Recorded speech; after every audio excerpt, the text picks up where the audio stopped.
Cellular communication start कर रहे हैं। ओके, सो इसके अंदर ना हम जितने भी सेल टू सेल जो कनेक्शंस होते हैं, कैसे एक सेल दूसरे सेल से कनेक्ट करती है और कौन कौन से प्रोटीन उसमें इन्वॉल्व होते हैं, एक्स्ट्रा सेल्यूलर मैट्रिक्स जो सेल के बाहर जो मैट्रिक्स प्रेजेंट होता है उसमें क्या क्या होता है, तो ये हम बहुत ज़्यादा डिटेल में पढ़ने जा रहे हैं एंड इससे काफ़ी ज़्यादा क्वेश्चंस भी आते हैं। सो साथ साथ we will try to solve questions as well and plus ये जो नोट्स है these were notes from my coaching, उसी के नोट्स है, तो मैं इन्हीं से आपको समझाने की कोशिश करूंगी because PPT is much better I guess. So let's get started. और देखो अब हम पढ़ने जा रहे हैं सेलुलर कम्युनिकेशन। कनेक्टिव टिश्यू, देखो दो तरीके के टिश्यू आपको पता होना चाहिए। एक पहला होता है कनेक्टिव टिश्यू। कनेक्टिव टिश्यू हमारे बोन्स और टेंडन्स जो होते हैं वो इसी के बने हुए होते हैं। कनेक्टिव टिश्यू में क्या होता है ना, सेल और सेल के बीच में जो एक्स्ट्रा सेल्यूलर मैट्रिक्स होता है ना वो बहुत ही ज्यादा होता है। देखो इसमें आपको जैसे ये एक सेल है, ठीक है, एंड ये एक सेल है। अब इन अगर आप सेल टू सेल की बात करोगे ना, तो सेल के बीच में यहाँ पे जो मैट्रिक्स भरा हुआ होता है, जैसे जितनी हमारी सेल्स होती है उनके बीच में मैट्रिक्स होता है ना, तो ये जो मैट्रिक्स होता है ना ये बहुत ही ज्यादा होता है, एबेंडेंट होता है कनेक्टिव टिश्यू में। उसी की वजह से आप जो अपने बोन्स है हम मूव कर पाते हैं ना, अपने हाथ को जॉइंट्स वगैरह आप मूव कर पाते हो, क्योंकि वहां पे सेल टू सेल कनेक्शन में मैट्रिक ज्यादा होता है, सेल इतना कनेक्ट नहीं करती। सेल सेल अटैचमेंट बहुत रेयर देखने को मिलता है, फ्री स्पेस ज्यादा है, इसलिए हम मूव कर पाते हैं। तो आपको बोन और टेंडन में कनेक्टिव टिश्यू देखने को मिलेगा वहां पे। और सेल जो है वो स्पार्सली लोकेटेड होती है, पास पास नहीं होती सेल बिल्कुल भी। और इनके अंदर जो है आपको कोलेजन ज्यादा देखने को मिलेगा, जो कि एक फाइब्रस पॉलीमर होता है कोलेजन, जो कि एबेंडेंट प्रोटीन हम पढ़ते हैं एनिमल्स में। तो फाइब्रस पॉलीमर आपको कोलेजन के पॉलीमर्स मिलेंगे। सेल टू सेल अटैचमेंट बहुत कम होती है क्योंकि मैट्रिक्स ज्यादा होता है, इस केस में आपको मैट्रिक्स ज्यादा मिलेगा। तो इस तरीके का कुछ होता है कनेक्टिव टिश्यू। एक दूसरे तरीके का टिश्यूज जो है हम देखते हैं, दैट इज एपिथेलियल टिश्यू। जो हमारी गट की लाइनिंग होती है ना, अगर आप अपना गट देखोगे उसकी जो लाइनिंग है एंड जो हमारा स्किन का सरफेस होता है वहां पे आपको एपिथेलियल टिश्यू देखने को मिलेंगे।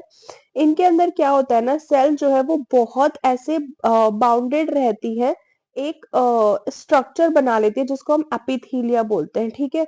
तो सेल जो है वो कैसे प्रेजेंट होती है इसके अंदर अगर आप देखोगे ना, तो सेल जो है वो ऐसे ऐसे प्रेजेंट होती है, इस तरीके से सेल आपस में ऐसे प्रेजेंट होती है और वो एक पूरा एपिथेलिया जैसा स्ट्रक्चर बना लेती है, ऐसी लाइनिंग होती है ना, इस तरीके की मतलब पूरी लाइनिंग होती है, ऐसा एक स्ट्रक्चर बना लेती है सेल, जिसको हम क्या बोलते हैं, एपिथेलिया।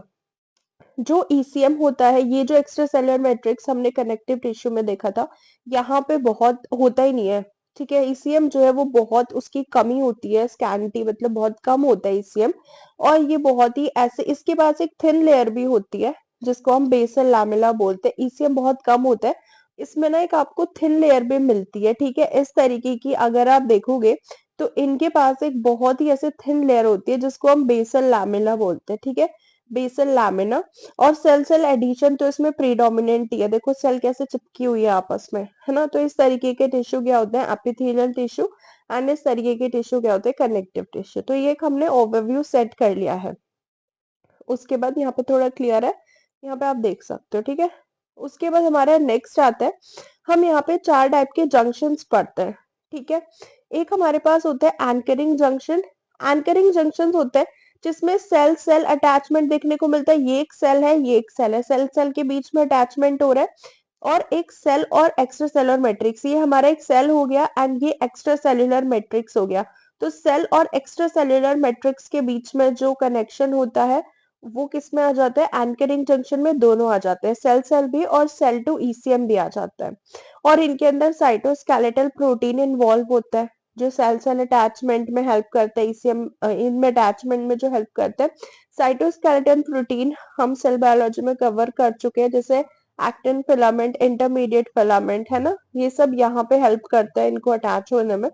दूसरे टाइप का जंक्शन होता है क्लूडिंग जंक्शन। और क्लूडिंग जंक्शन में हम टाइट जंक्शन पढ़ते हैं, अभी इन सबको हम डिटेल में भी पढ़ने वाले हैं, तो ये एक हम ओवरव्यू भी सेट कर रहे हैं। ऑक्लूडिंग जंक्शन होता है, ये एकदम जो गैप होता है ना उसको सील कर देता है दो सेल के बीच में। जैसे हम एपिथेलियम में देखते हैं तो गैप नहीं होता, बिल्कुल बिल्कुल भी गैप नहीं होता, एकदम सील कर देता है, जैसे आप चैन कोई बंद नहीं कर देते हो उस तरीके से ये एकदम गैप जो है वो सील कर देता है, और ये उसको एक सेलेक्टिव परमिएबल बना देता है। सेलेक्टिवली परमिएबल मतलब कुछ चीजें हैं जो उससे परमिएट हो सकती है, उसके थ्रू जा सकती हैं, तो ये बहुत सेलेक्टिवली परमिएबल बैरियर फॉर्म कर देता है। उसके बाद हमारा तीसरा जंक्शन आता है, that is channel forming junction. Channel forming junction जो होता है ना, ये साइटोप्लाज्म को कनेक्ट करता है, दो सेल के बीच का जो साइटोप्लाज्म होता है ना उसको कनेक्ट करता है। सेल टू सेल तो कनेक्ट नहीं करता, सेल के दोनों सेल के साइटोप्लाज्म को कनेक्ट करता है। जैसे हम प्लाज्मोडेस्माटा कनेक्शन देखेंगे ना, वो हम इसमें देखेंगे चैनल फॉर्मिंग जंक्शन में। सिग्नल रिले जंक्शन होता है जिसमें सेल जो है वो सिग्नल भेजती है एक सेल से दूसरे सेल में, तो वो इस टाइप का जंक्शन बन जाता है। जैसे आप केमिकल साइनेप्स देखते हैं हम ब्रेन में, न्यूरॉन टू न्यूरॉन जो कनेक्शन होता है, न्यूरोट्रांसमीटर रिलीज होता है ना, वो फिर पोस्ट सिनेप्टिक न्यूरॉन में बाइंड कर जाता है, तो एक दूसरे से कनेक्ट कर रहे होते हैं। तो केमिकल सिनेप्स जो है वो सिग्नल रिले जंक्शन में आ जाता है। उसके बाद इम्यूनोलॉजिकल साइनेप्स हो गया, डेल्टा नॉच पाथवे हो गया, ये सब किसके एग्जाम्पल हो जाते हैं, सिग्नल रिले जंक्शन के ही एग्जाम्पल हो जाता है। तो हमने ये चार टाइप के जंक्शन देख लिए, ठीक है, हमने देख लिया anchoring junction, ऑक्लूडिंग junction, channel forming junction, and हमने देख लिया सिग्नल रिले जंक्शन। उसके बाद हम आ जाते हैं अपने नेक्स्ट स्लाइड पे। अब देखो हम एंकरिंग जंक्शन को थोड़ा डिटेल में पढ़ने वाले हैं। एंकरिंग जंक्शन अभी अभी मैंने बताया दो चीजें इसमें आती है, एक तो सेल सेल कनेक्शन होता है, एक सेल टू ईसीएम कनेक्शन होता है। अब इसमें या तो एक्टिन फिलामेंट हेल्प करते हैं या इसमें इंटरमीडिएट फिलामेंट हेल्प करते हैं। दोनों क्या होते हैं, साइटोस्केलेटन प्रोटीन है, इनके बारे में हम ऑलरेडी पढ़ चुके हैं तो हम इनके स्ट्रक्चर में नहीं जाएंगे। बस आपको याद रखना है कि एंकरिंग जंक्शन में एक्टिन फिलामेंट इन्वॉल्व होता है, इंटरमीडिएट फिलामेंट इन्वॉल्व होता है।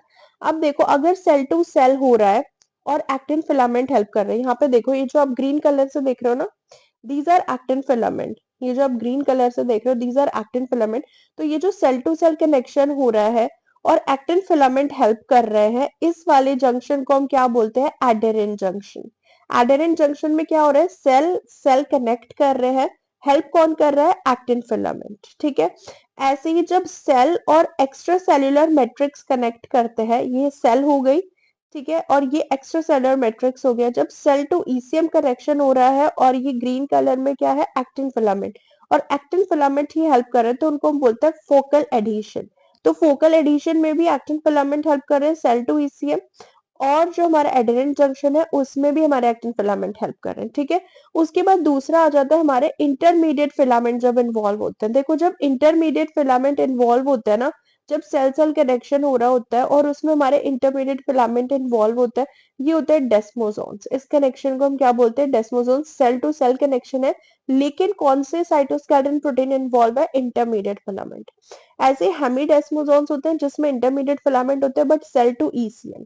तो अगर आपसे पूछे कि हेमिडेस्मोसोम्स क्या होता है, हेमिडेस्मोसोम्स मतलब जब सेल एक्स्ट्रा सेलुलर मैट्रिक्स से कनेक्ट कर रही हो और उसमें कौन हेल्प करता है, इंटरमीडिएट फिलामेंट। तो डेस्मोसोम्स और हेमिडेस्मोसोम्स में इंटरमीडिएट फिलामेंट ही हेल्प करते हैं, बस फर्क इतना होता है, डेस्मोसोम्स में एक सेल दूसरे सेल से कनेक्ट कर रही होती है, हेमिडेस्मोसोम्स में एक सेल ईसीएम से कनेक्ट कर रही होती है। ऐसे एडेरेंट जंक्शन और फोकल एडिशन में भी सेम डिफरेंस है। सेल टू सेल अगर होता है तो एडेरेंट जंक्शन, सेल टू अगर ईसीएम होता है तो फोकल एडिशन, और दोनों में कौन सा फिलामेंट इन्वॉल्व है, actin filament. So always remember this, क्योंकि ये जो है ना, दिस इज वेरी इंपॉर्टेंट, तो इसको एकदम बैठा लेना है दिमाग में। उसके बाद हम आ जाते हैं अपने नेक्स्ट स्लाइड पे। एंकरिंग जंक्शन हमने देख लिया।